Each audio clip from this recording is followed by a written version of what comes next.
자, 14번 풀이 시작하겠습니다. 자, 2차 함수 fx라고 나와 있고요. 2차 함수 fx에다가 하나는 절대값 치고 안 치고, 하나는 적분하고 절대값 씌우고, 하나는 그냥 적분하고, 정적분으로 정의된 함수가 나와 있습니다. 자, 이 식이 0이 아닌 모든 실수 x값의 범위는 이거래요, 여러분. 3부터 6까지. 그러면 만약에 x가 3보다 작은 부분이거나 x가 6보다 큰 부분에서는 뭐라는 거야? 싹 다 0이라는 거죠. 0이에요. 예. 0이 아닌 부분은 이 부분밖에 없고 나머지는 0이다 라고 했습니다. 자, 일단 2차 함수 개형에 대해서 먼저 좀 신경을 좀 써야 될 것 같은데, 2차 함수가 만약 우리 아래로 볼로 가다라고 한다면 이 아래로 볼로 가는 에다가 절대값 치고 더하면 음인 부분은 0이 되겠고요. 양인 부분은 이렇게 나타나지 않을까요? 그죠? 이렇게. 네, 값이 2배가 되겠죠. 만약에 2차 함수가 위로 볼로 가다. 자, 이렇게 위로 볼로 간 함수다라고 한다면 양인 부분은 값이 2배가 되겠고요. 음인 부분은 0으로 이렇게 나타나겠죠, 여러분. 그죠? 자, 여러분, 일단 두 식이 곱해져서 3보다 작고 6보다 큰 부분에서는 싹 다 0이 되어야 된다면 이 식은 좀 가능성이 좀 떨어지네요. 그죠? 예.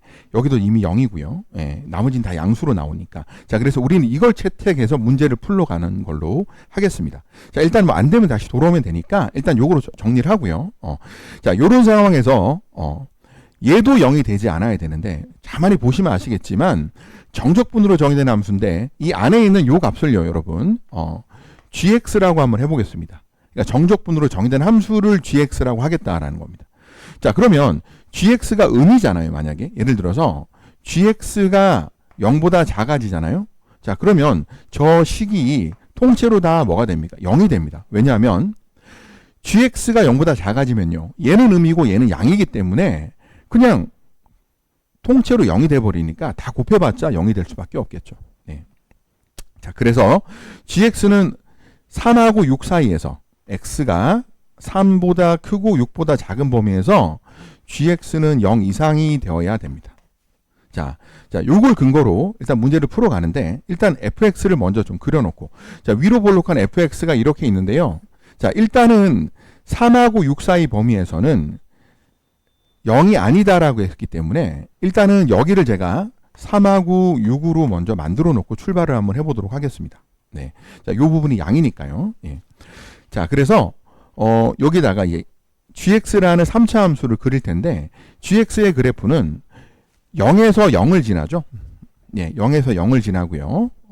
3하고 6 사이에서는 어때야 된다고요? 양수가 되어야 된다고요. 자, 그런데 여러분, 그래프를 그리려고 하다 보니까 어떤 모순이 좀 밟혔냐면요, 이렇게 내려와서, 자, 위로 볼록 하니까 3차 함수는 감소하다 올라가겠죠. 올라가는데 내려왔는데 극값을 가졌다가, 이만큼 극값을 가졌다가 올라가야 되잖아요. 그죠? 자, 그러면 자, 보세요. 이렇게 된다면 3하고 6 사이에서 음인 부분이 나타나게 되는 거죠. 그러니까 2차 함수의 그래프가 이렇지 않아야 된다라는 겁니다. 그죠? 예. 자, 그러면 지우고 나서 다시 3차 함수 그래프 개형을 생각해 보겠습니다. 자, 3이 여기 절대 있으면 안 된다는 거네요. 왜냐하면 극소를 가지고 올라가는 부분이 생겨야 되기 때문에. 네. 자, 그래서 여기쯤을 제가 3이라고 두겠습니다.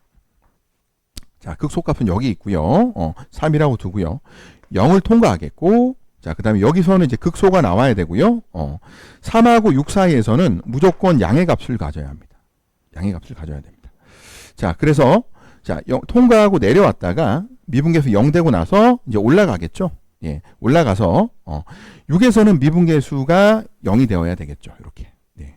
그러니까 이렇게 된다면 6보다 큰 부분에서 이 부분이 0이 된다 하더라도 이 부분을 곱해지면 다 0이 되는 거죠. 예.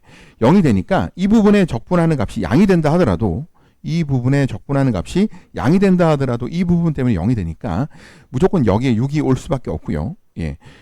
그 다음에 이 부분에서 미분계수 0 되고 3을 통과하는 시점에서 0보다 커져야 된다라는 거죠. 자, 이렇게 그래프의 개형을 생각할 수가 있겠습니다. 자, 그럼 gx를 가지고, 자, 우리가 이제 fx를 만들어서 f3의 값을 구하면 되는데, 일단은 f'x가요, 여기 미분계수가 얼마인지 몰라요. 차라리 0 지나고요. 그리고 3에서 0 되고 미분계수 6에서 0 되는 함수를 가지고 fx를 추론하는 데 더 좋을 것 같아요. 자, 그럼 gx는요. 최고차항 계수는 모르니까 뭐 k라고 두시고 0진하고 x-3진하고 자, 그다음에 x-뭐 a라고 둡시다. 자, 그리고 나서 미분을 하면요. 그게 f죠. 자, f 6은 0이 돼야 됩니다. 그죠? 자, 그래서 미분하고 나서 6을 대입하는데 어차피 k는요. 0을 만드는데 영향을 주진 않습니다. 왜냐하면 맨 앞에 k는 그냥 곱해져 있을 뿐이고 0이 될 테니까. 자, 그래서 미분하시고 6 넣으면 얘 지우고 6 들어가면요. 3 곱하기 6-a 얘 지우고 6 들어가니까 6 곱하기 6-a 얘 지우고 6 들어가니까 18 이렇게 되겠네요. 플러스 18입니다. 한마디로 요게 얼마가 돼야 된다? 마이너스 2가 돼야 된다. a가 얼마다? a는 8이라고 나타나면 되겠네요. 그죠? 자, 그래서 여러분 미분하신 요 식에다가 얼마를 대입한다? k 값을 구할 수 있습니다. k 값은요. 자, 일단 a가 8로 구해졌기 때문에 어떤 걸 이용할 거냐면요. f'0이 2라고 그랬는데요. f가 이렇게 생겼다 보니까 y축에서 x축 밑에서 지금 마이너스 2의 값을 가지겠죠. 자, 그래서 f'0이 마이너스 2라는 값을 통해서 k 값을 구하시면 되겠습니다.